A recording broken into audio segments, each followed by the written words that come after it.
नमस्कार दोस्तों। आज की यह कहानी सिर्फ कानून की नहीं है।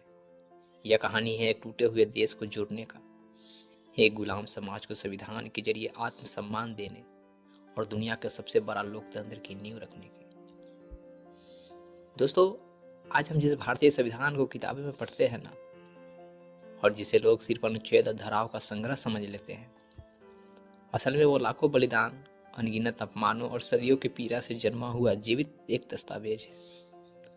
यह कहानी शुरू होती है आजादी के बाद नहीं, बल्कि बहुत पहले, जब भारत एक देश नहीं बल्कि जातियों, धर्मों, रियासतों और डर के टुकड़ों में बांटा हुआ समाज था। जब भारत आजाद हुआ तो सिर्फ जमीन आजादी नहीं हुई थी, लोगों की सोच, उसका आत्मविश्वास और उनका भरोसा सब बुरी तरह घायल था।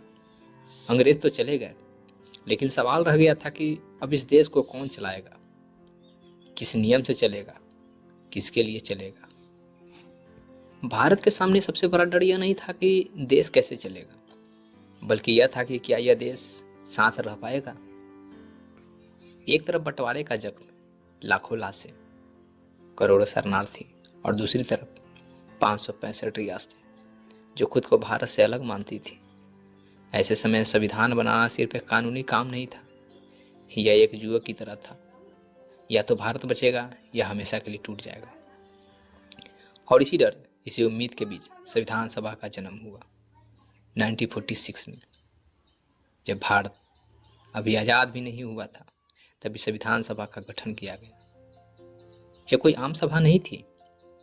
इसमें किसान का बेटा भी था, राजा भी था, विद्वान भी था, और दलित समाज का प्रतिनिधि भी था, और स्त्री भी, जो उस समय दुनिया के कई देशों ने सोच भी नहीं सकता था।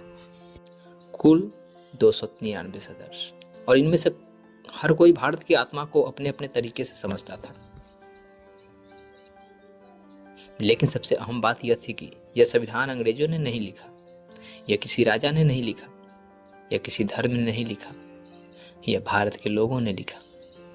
संविधान सभा की बैठक का माहौल किसी संसद से कम नहीं और किसी युद्ध भूमि से ज्यादा गंभीर था।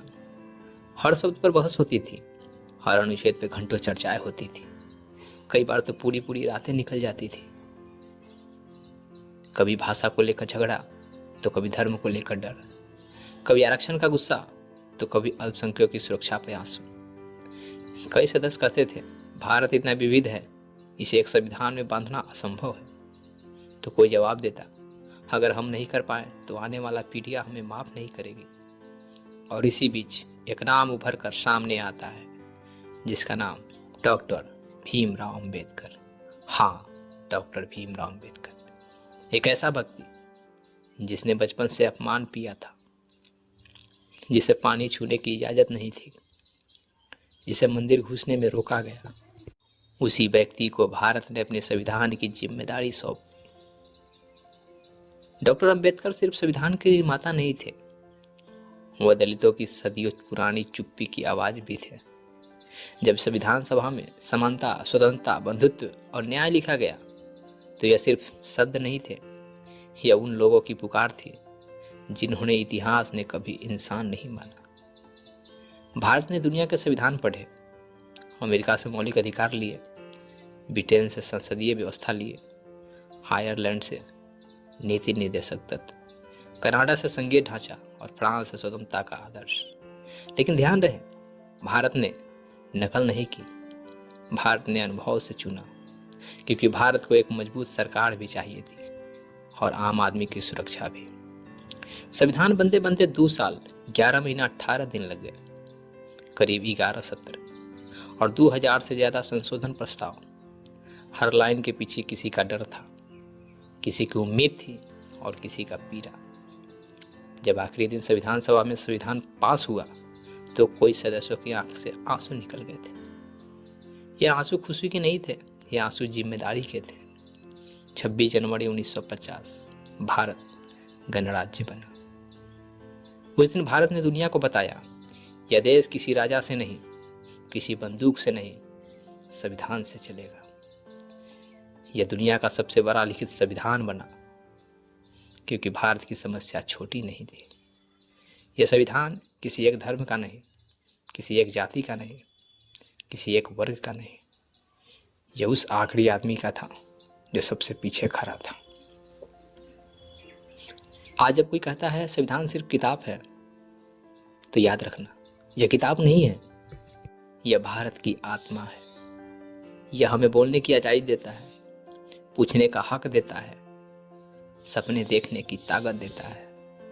संविधान पे सवाल उठाना आसान है, लेकिन इसे बनाना इतिहास का सबसे कठिन काम था। और यही वजह है कि भारतीय संविधान सिर्फ सबसे बड़ा नहीं, सबसे साहसी संविधान है, साहसी संविधान है। तो दोस्तों, जानकारी कैसी लगी? अच्छा लगे तो एक लाइक, मेरे चैनल को सब्सक्राइब कर लीजिए, जिससे आने वाली सभी हिस्टोरिकल वीडियो आप तक फैक्ट के साथ, कहानी के माध्यम से एकदम आसान भाषा में आपको मिलेगा। फिर मिलते हैं नेक्स्ट वीडियो में, तब तक के लिए जय हिंद।